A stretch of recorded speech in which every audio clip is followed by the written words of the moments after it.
அந்த குழந்தைகளே, பரீட்சை மிக நெருங்கி வருகின்றது. உங்களுடைய முயற்சியும் கணிசமாக இருக்கின்றது. பாராட்டுகள்.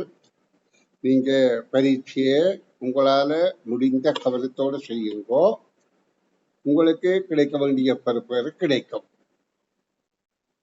அப்ப நீங்க கவனமாக கற்கின்ற பட்சத்துல உங்களுடைய பருப்பது நீங்களே நிர்ணயித்துக் கொள்வதாக இருக்கும். அனைத்து பிள்ளைகளும் காணொளி வீடியோ போட்டுக்கொள்ளுங்க. இது நான் ஒரு நாளும் சொல்லிக் கொண்டிருக்க முடியாது. உங்களுக்கு அது பழக்கத்தில் இருக்க வேண்டும். அப்படி இருக்கிற பட்சத்துல தான் நீங்க உங்களுடைய பழக்கம், ஒழுக்கம், உங்களுடைய பண்பு சிறப்பாக இருக்கும். காலையில எழுந்து படிப்பது பகல்ல நாங்க காலையில 1 மணி நேரத்துல படிப்பது பகல்ல 5 மணி நேரம் படிப்பதற்கு சமமாகும். இதை நீங்க அனுபவத்திலே அறிந்து கொள்ளலாம். எதிர்காலங்கள்ல காலையில 5 மணி வரையில இருந்து 6 மணி வரையில படிக்கிறது கூடி உங்களுக்கு நிறைந்த பயனை தரும். அதுபடியத்தான் நான் இந்த காலை நேர வகுப்புகளை ஆரம்பித்து உங்களை வழிநடத்தி கொண்டிருக்கிறேன். நீங்களும் மிகுந்த ஆர்வமாக இதுல பங்கு பெற்றி கொண்டிருக்கிறீர்கள், வரவேற்கத்தக்கது. ஆயினும் பல பேர் தங்களுடைய காணொளி போடுவதில்லை. அதை பற்றி நான் இனி அவர்களை எல்லாரையும் திருத்த முடியாதானே. சொல்லி கேட்கக்கூடியவை கேட்கட்டும், கேட்காதவை அதற்குரிய பருப்பு அவைக்கு பரீட்சை காட்டும். இப்ப சில விடயங்களுக்கு ஆலோசனை சொல்லி பார்க்கலாம்.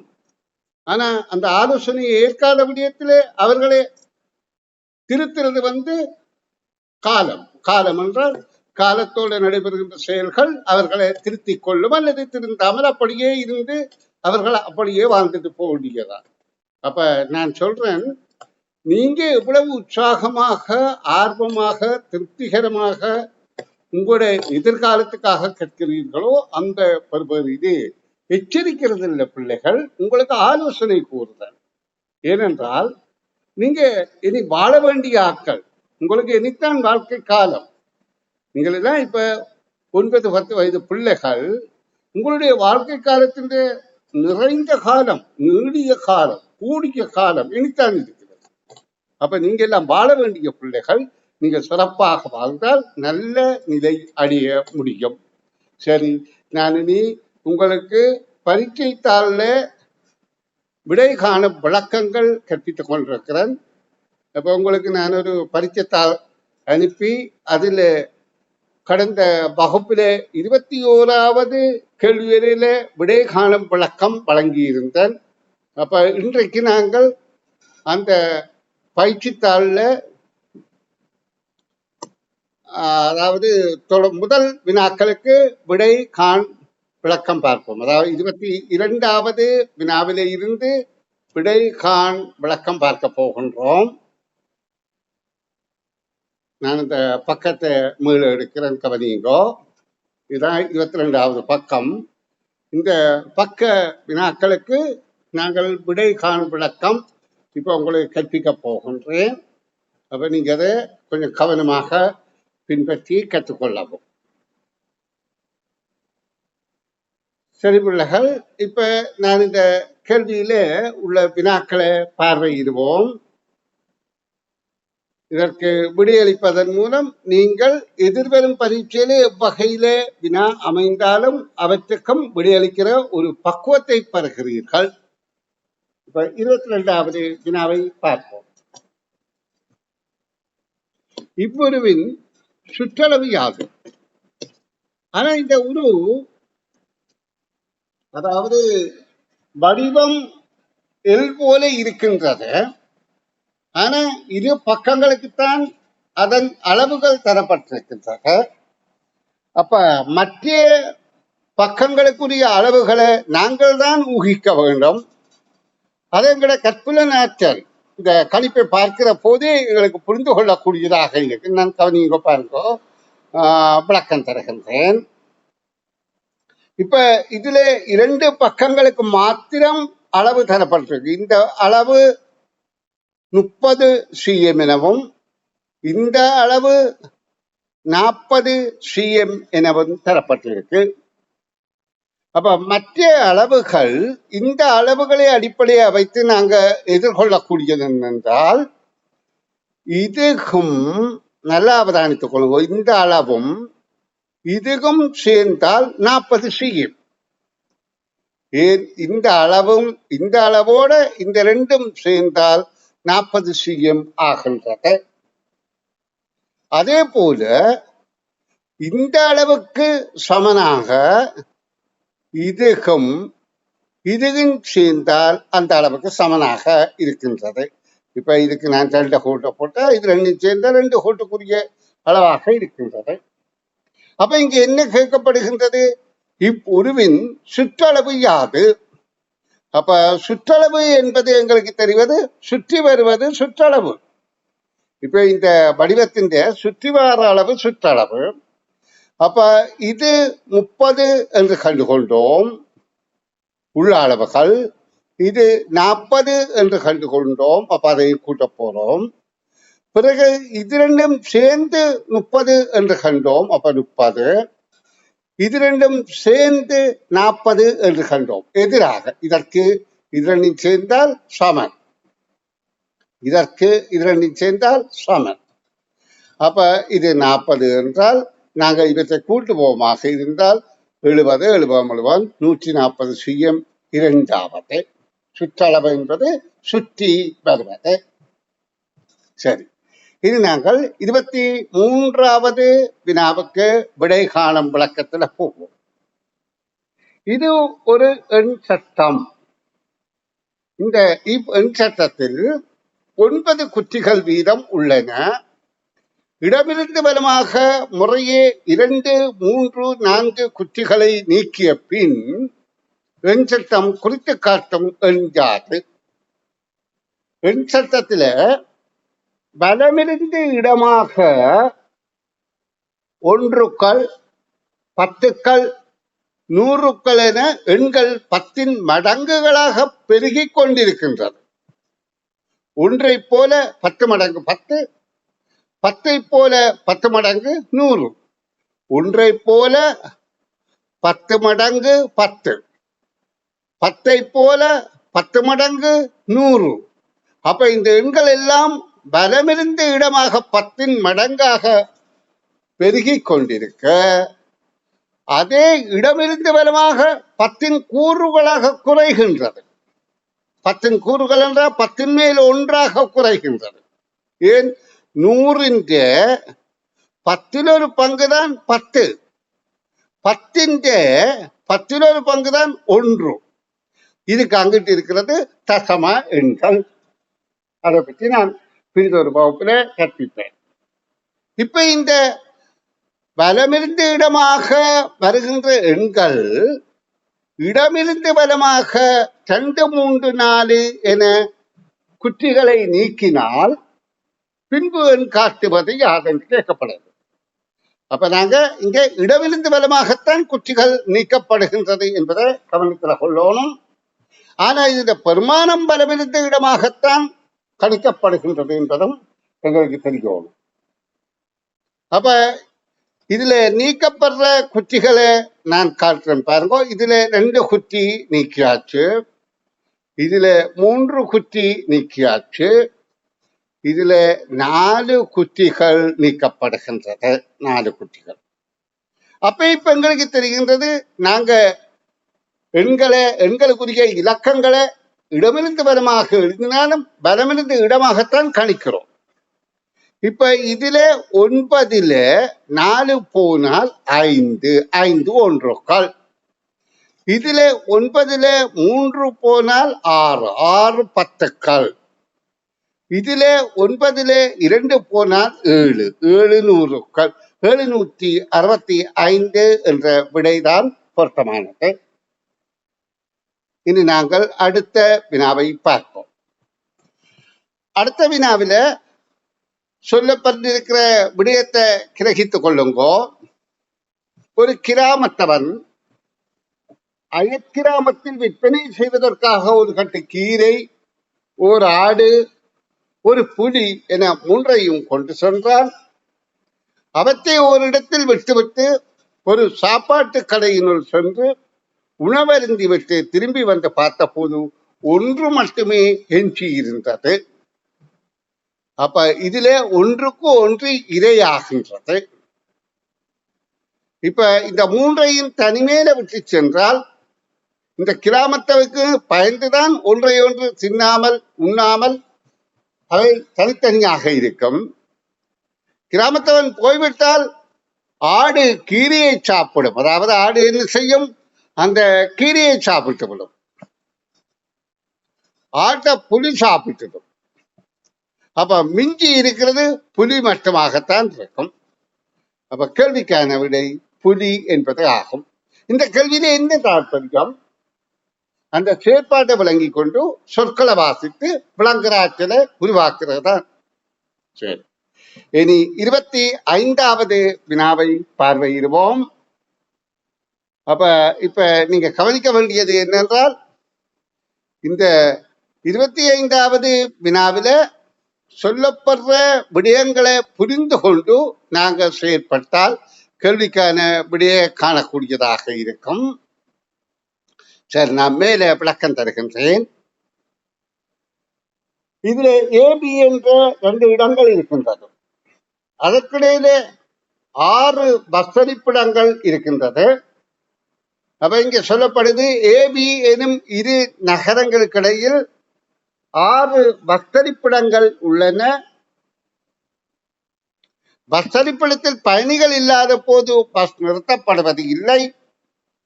முதல் தடவையாக ஏயிலிருந்து பி நோக்கி செல்லும் போது ஓவைசிஎல் எனும் வசதிப்பிடங்களில் தரித்து சென்றது. பியிலிருந்து ஏ நோக்கி திரும்பி வரும்போது LYOX எனும் வசதிப்பிடங்களில் தரித்து வந்தது. மீண்டும் ஏயிலிருந்து பி நோக்கி செல்லும் போது XOZY எனும் வசதிப்பிடங்களில் தரித்து சென்றது. இத்தகவலின்படி ஏயிலிருந்து பி நகர் வரை தரிப்பிடங்கள் அமைந்துள்ள ஒழுங்கை குறிக்கும் விடை யாது? அப்ப இந்த கேள்வியில ஒரு சூக்ஷ்மமும் இல்லை.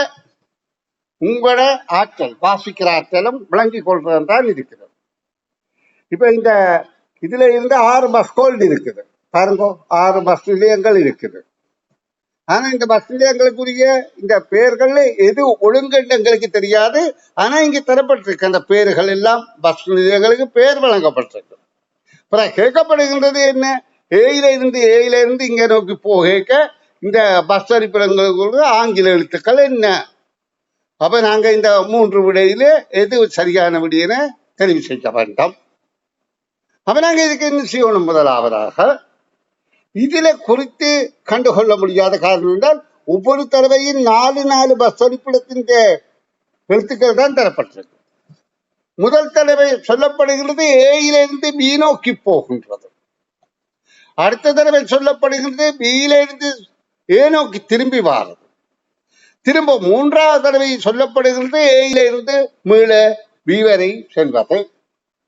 அப்ப இந்த 3ஐயும் ஒழுங்குபடுத்துற பட்சத்துல நாங்க பஸ் அடிப்படத்தின் ஒழுங்க கிரகித்துக் கொள்ள முடியும். அப்ப நாங்க பார்ப்போம் பிள்ளைகள். முதல் தடவை ஏயிலிருந்து பி நோக்கி செல்லும் போது பஸ் நிலையங்கள் அமைந்திருக்கிற ஒழுங்கை பார்ப்போம். அது எப்படி சொல்லி இருக்கிறது? OYCL. அப்ப நாங்க அதை இங்க குறித்து பார்த்தால் OYCL. ஆனா இன்னும் 2 பஸ் திருப்பிடம் இருக்கு 4. அப்ப இது ஒழுங்கில்லை. அப்ப திரும்ப சொல்லுகிறது பியிலிருந்து ஏ நோக்கி வரும் போது LYOX. அப்ப எல் இங்க நின்றது எல் இல்ல, பை OX. அப்ப X இங்க இருக்குது. திருப்ப சொல்லப்படுகிறது X, அதாவது 3வது தடவை திருப்பி போகின்ற போது இந்த ஒழுங்கோ XOZY. அப்ப சத்திங்க வையுங்க.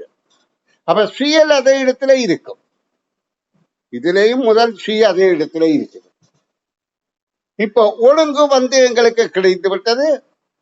XO/Cl XO/Cl XO/Z என்று கப்பை தவறு. XO/LC என்று கப்பை இதுவும் தவறு. XO/Cl என்ற இந்த மூன்றாவது விடைதான் பொருத்தமானது.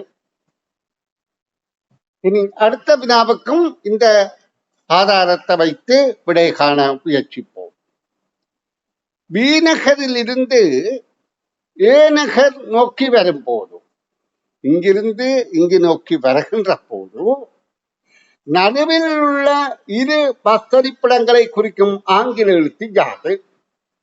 அதாவது இங்கே இருந்து இங்க வருகின்ற போது, இந்த பக்கமாக வருகின்ற போது நடுவில இருக்கின்ற பஸ்தரிப்பிடங்களே கேட்கப்படுகின்றது.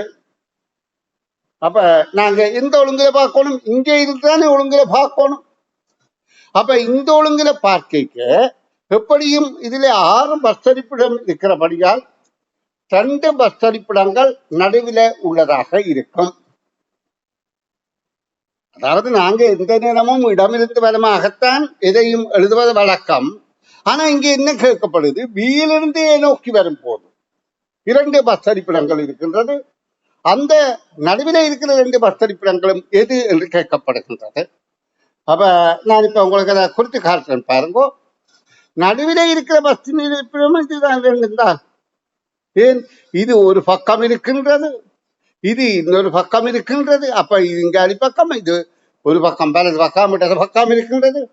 அப்ப இதற்கான விடையாக நாங்க பை சத்தை தான் எடுக்க வேண்டும்.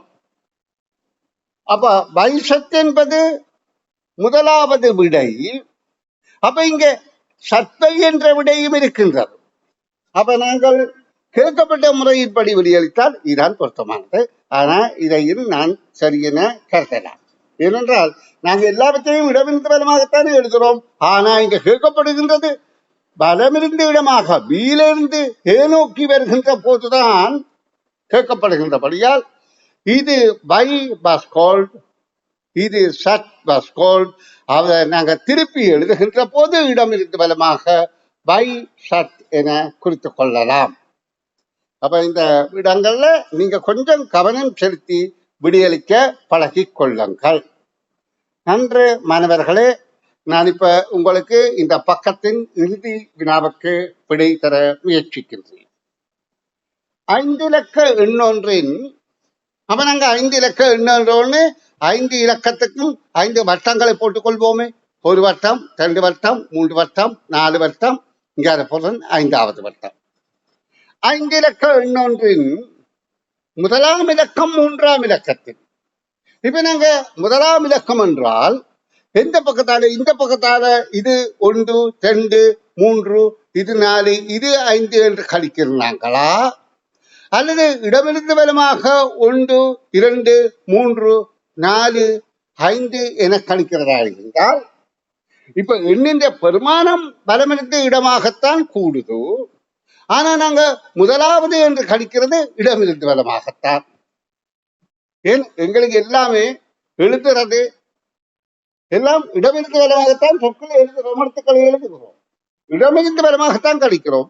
அதற்கு வித்தியாசம் என்றால் அந்த கேள்வியில கேட்கப்பட்டிருக்கோம் பலமிருந்து இடமாக கேட்டிருக்கோம். அது ஏதாவது ஒரு சொல்லு பயன்படுத்தி இப்ப இது ஏபி என்றால் பியிலிருந்து ஏ நீங்க கேட்கப்பட்ட மாதிரி கேட்டிருக்கோம். அப்படி கேட்கப்படவில்லை. அப்ப இந்த செயற்பாட்டில தரப்பட்ட அறிவுறுத்தலுக்கு ஏற்ப நாங்கள் செயற்படுகின்ற போது எங்களுக்கு விடையை கண்டுபிடிக்கக்கூடியதாக இருக்கும். 5 இலக்க எண்ணொன்று. அப்ப இது 1க்கள், இது 10க்கள், இது 100க்கள், இது 1000ங்கள், இது 10,000ங்கள் என்பது எங்களுக்கு தெரிகின்றது. இப்ப இதில் சொல்லப்படுகிறது முதலாம் இலக்கம் 3ஆம் இலக்கத்தின் 3 மடங்காகும்.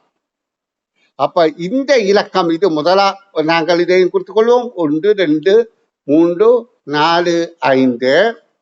இதுல என்ன சொல்லப்படுகின்றது? முதலாம் இலக்கம் இந்த 3ஆம் இலக்கத்தின் 3 மடங்கு ஆகும். இதுல என்ன இலக்கம் இருக்கோ அதின் 3 மடங்கு. அடுத்து சொல்லப்படுகின்றது முதலாம் இலக்கம் 5 இலக்கங்கள் முதலாம் இலக்கம் 3ஆம் இலக்கத்தின் 3 மடங்காகும் குறித்துவிட்டோம். 4ஆம் இலக்கம் 5ஆம் இலக்கத்தின் அரைவாசியாகும். அப்ப 4ஆம் இலக்கம் 5ஆம் இலக்கத்தின் அரைவாசி இந்த மாதிரி நாங்க போடுறோம். அரை என்றால் அரையால பெருக்கிறன்னு போடுறோம். மற்ற பக்கம் போட்டால் 2ஆல பெருக்கிறதாக இருக்கும். இப்ப கணித செயற்பாட்டில இப்ப நாங்க ഇതിന്റെ மாறின செயற்பாடு என்றால் இது 3ஆல வகுத்தலா இருக்கும் பெருக்கினது. இது பெருக்கப்பட்டத 2ஆல பெருக்கினதா இருக்கும். இப்ப நீங்க இதுல கணித்து பாருங்க. இது அரியேன் 2ஆக மாறுதென்றால் 2ன் மேல் 1 என்றால் பாதி எண்ணிக்கை 1. ஆனா இங்க 2 மடங்கு. അതിന്റെ 2 மடங்கு. அரையிന്റെ 2 மடங்கு தான் 1 மடங்கு. அப்ப 2ஆல் பெருக்குவதாக இருக்கும். இன்னும் 3ஆவது செயற்பாட்டு 2ஆம் இலக்கம் நடு இலக்கத்தின் 2 மடங்காகும். அப்ப நடு இலக்கம் என்பது இதுதான். ஏன் 5 ஒற்றையன்கள் தான் நடு இலக்கம் வரும் என்று சொன்னான். 5ல வலது பக்கம் 2 எண்கள் இருக்கின்றது, இடது பக்கம் 2 எண்கள் இருக்கு. அப்ப நடு இலக்கம் இதான். அப்ப இது என்ன சொல்லப்படுது? 2ஆம் இலக்கம் நடு இலக்கத்தின் 2 மடங்கு ஆகும். அப்ப ഇതിന്റെ 2 மடங்காக 2ஆவது இலக்கம் இருக்கும். இப்ப நாங்க இதுக்கு இப்ப எண்களை பார்த்துத்தான் இங்க உள்ள இலக்கங்களை கொண்டுதான் நாங்கள் விடையை கணித்துக் கொள்ளக்கூடியதாக இருக்கின்றது. அப்ப நாங்க இந்த விடைகளை பார்ப்போம், எது பொருத்தம் என்று. இப்ப நாங்க இதுல பார்க்க வேண்டியது என்னென்றால் ஏதாவது ஒரு தொடர்பை பார்ப்போம். இப்ப நாங்க இந்த 3ஆவதையும் முதலாவதையும் பார்ப்போமே. 3ஆவதன் 3 மடங்கு முதலாவது.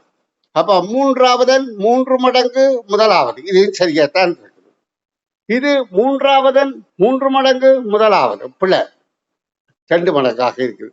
இது 3ஆவதன் 3 மடங்கு முதலாவது. இது சரியா இருக்கு. அப்ப இந்த வழியை நாங்கள் இனி அடுத்ததுக்கு பார்க்க தேவையில்லை. இப்ப நாங்க முதலாம் இலக்கம் 3ஆம் இலக்கத்தின் 3 மடங்காகும் என்றது பார்ப்போம். அடுத்த 4ஆம் இலக்கம் 5ஆம் இலக்கத்தின் அரைவாசி. அப்ப ഇതിന്റെ அரைவாசி இது சரி, ഇതിന്റെ அரைவாசி இதுவும் சரி. அப்ப 2 விடையுமே பொருத்தமாயிருக்கு. அப்ப 3ஆவதையும் நாங்க பார்ப்போம். 2ஆம் இலக்கத்தின் 2 மடங்காகும் சரி அரைவாசியாகும். 2ஆம் இலக்கம் நடு இலக்கத்தின் 2 மடங்காகும். 2ஆவது இலக்கம் நடு இலக்கத்தின் 2 மடங்கு ஆகும். அப்ப இதுல 2ஆம் இலக்கம் நடு இலக்கத்தின் 2 மடங்கு என்பது பொருந்தவில்லை. 3ன் 2 மடங்கு என்றால் 6 வர வரும். அப்ப இங்க பார்ப்போம், இதன் 2 மடங்கு இது 3ஆம் இலக்கத்தின் 2 மடங்கு 2. அப்ப இந்த விடைதான் பொருத்தமாக இருக்கின்றது. அப்ப அவதானமாக இதை அவதானித்து விடை வழங்குதல் வேண்டும் என்பதை கவனத்தில் கொள்ளுங்கள். நன்று மாணவர்களே, நாங்க தொடர்ச்சியாக இந்த பரீட்சைத்தாளின்